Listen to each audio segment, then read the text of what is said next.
of the final action, and naturally they dismissed the complaint unanimously.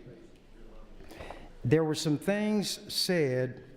I'm not going to read the whole article, but this article is dated October 26th of 2016, Omaha World Herald, headline, Chambers' Scandal Rhymes Are Fine, Ethics Panel Says.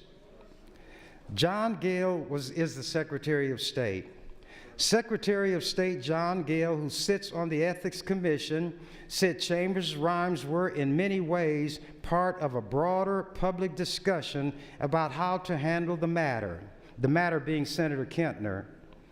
Gale noted that a number of public officials, including Governor Pete Ricketts, have called for Kentner's resignation.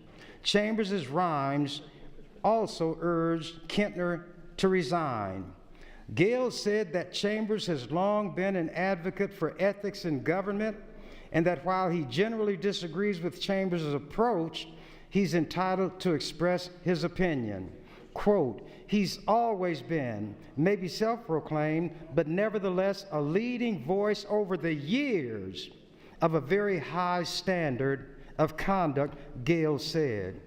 Sean Conway, the commission's vice chairman, agreed that Chambers' writings, crass or not, are a part of the public debate about Kentner's conduct. Quote, we're not the etiquette police, he said, and when a rogue member commits these kind of acts, he committed a crime.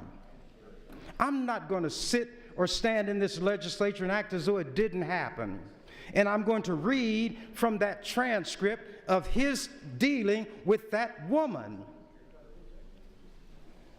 Some people may think I shouldn't do that. 1 minute.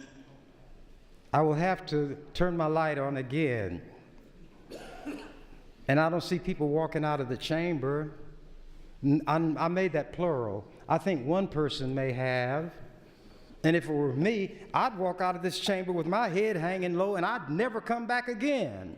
In fact, if I was in a room and the door were closed, I could leave that room without even opening the door. In other words, I'd slide right through that crack, because a higher standard is placed on us and we're expected to rise to it, and we swore that we did. We would. You swear or you affirm? I affirm. I don't swear while giving an oath or in the sense of using profanity. Thank you, Mr. President. Thank you, Senator Chambers. You're next in the queue. You may continue. Thank you, Mr. President. This is what I call the 30th in a series of Kentner-grams. It's dated November 22nd, 2016. Here's a quote from the World Herald. According to a State Patrol report distributed on Friday, Kentner and the woman conducted a sexually explicit conversation on Skype, which resulted in both participants engaging in masturbation. From the World Herald, September 2nd, 2016. Constituents have circulated petitions seeking Kentner's immediate resignation, though those can't force out Kentner. Kentner has repeatedly refused calls to resign, saying he was being obedient to God. Lincoln Journal-Star, August 10th, 2016. Kentner has admitted to the act, but said he believes God wants him to stay put and continue to advocate for limited government, lower taxes, and public safety. He lied on that because you saw the bill that he wants the legislature to pass to make the state and HHS spend money to put stuff on a website that the public can get for nothing. He's wasting taxpayer money. He even lied about that. But let me read a rhyme that I wrote about reading. Here's what led me to write this rhyme. This is dated August 12, 2016 in the Lincoln Journal. Chambers threatens to read Kentner cyber sex transcript. Here's a rhyme I wrote. Given its vulgar, salacious nature, should this be read in the legislature? Granting the transcript what it is due, all it contains is factual and true. Some who have read it feel queasiness, while others feel merely uneasiness. For though the contents are lurid and low, the public has the right to know precisely what in this case is involved and how by senators it shall be solved. I give this assurance, ignore it or heed it. During the upcoming session, I'll read it. Then I put an item in here for those ultra-conservatives, and this is how I introduced it. Ultra-conservative, Pharisaic, former state senator Bo McCoy set the precedent. In an article from the Lincoln Journal-Star, dated May 16, 2015, quote, this is from the article.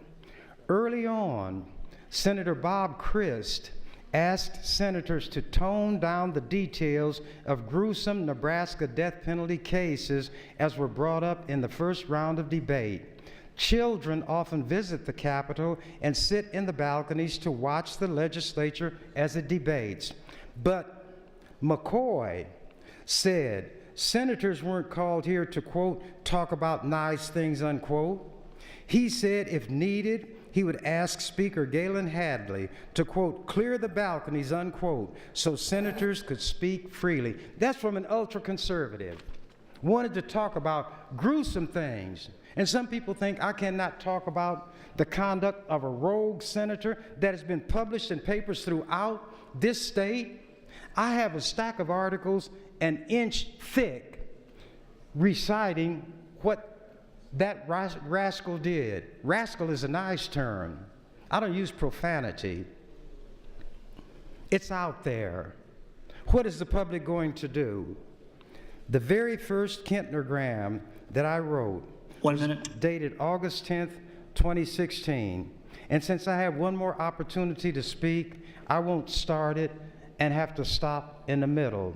I'm one of those trains on a decline. Once it starts moving, it has no braking capacity. It'll run until it comes to the end of the track. So before I let the train get on that decline, I'm going to stop now and complete it when I have the opportunity to speak again. Senator Chambers, you're next in the queue. You can continue. This is dated August 10th, 2016. Here's what I ask. Look, I'm a black man. Why do I have to try to vindicate a white people's legislature? You all have prayers every morning. I don't come up here. I don't pray. I don't invoke Jesus. I don't invoke God like you all do. I don't talk about family values. I've told you this legislature is not my life or my wife. It's you all's organization. Why should I do this? Because I voluntarily became a part of it. And anything I'm a part of, I would like to see it reach the standards that it's set for itself. I'm not setting the standard for you. I'm going by what the standards were when I came here that had been set by the white people who were here and had been here decades before I ever came here. Who would have known that a child born in 1937, that's when they tell me I was born, I don't remember ever not being here. But since my parents said that and they were honorable people and I believe them, and even if I did not say I did, born in 1937, the same time various things happened with reference to the legislature, would one day stand on the floor of this legislature and have to remind the white people sitting in this legislature, you ought to straighten up and fly right and do what you promised the public you were going to do, but which you won't. But since I'm a member of this outfit, I want to be separated from the rest of you because Jesus said, come apart and make yourselves separate. And in the Old Testament, there was a breakdown in how people were not living right. So a guy was set aside to lead the people to righteousness. And you know what this guy said? Who is on the Lord's side? Let him come and stand over here. And I assure you, not as many came and stood with him as were standing out there. Here's the first thing I wrote. Colleagues, if Senator Kentner is a member of the body in January, I plan to use him and his illegal, scandalous, vulgar behavior as source material for rhymes throughout the 90-day session. Be prepared for the pun, the double entendre, and other verbal techniques to, quote, keep the issue alive, unquote. And I shall read into the legislative record the State Patrol report, which of course will have to be